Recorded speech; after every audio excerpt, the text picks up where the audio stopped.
วันเสาร์ที่ 17 พฤษภาคม 2569 เวลา 19:30 นาที นางแคท สริยา สืบสาย จัดหางานจังหวัดเพชรบูรณ์ ร่วมพิธีเปิดงานประเพณีฮักบั้งไฟพุเตย ประจำปี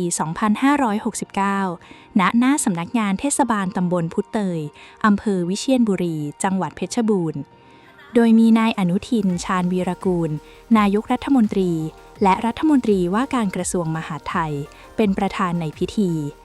มีนางสาวธนนนท์ ชาญวีรกูล ประธานคณะกรรมการคู่สมรสคณะรัฐมนตรี และที่ปรึกษากิตติมศักดิ์สมาคมแม่บ้านมหาดไทย นายพัฒนาพร้อมพัฒน์ รัฐมนตรีว่าการกระทรวงสาธารณสุข นายเจเศรษฐ์ ไทยเศรษฐ์ รัฐมนตรีช่วยว่าการกระทรวงมหาดไทย นายอัศสิทธิ์ สัมพันธรัตน์ ปลัดกระทรวงมหาดไทย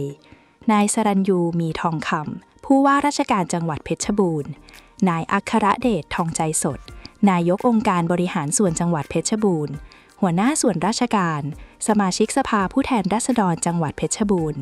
ประชาชนชาวเพชรบูรณ์ และนักท่องเที่ยวจำนวนมาก ร่วมงาน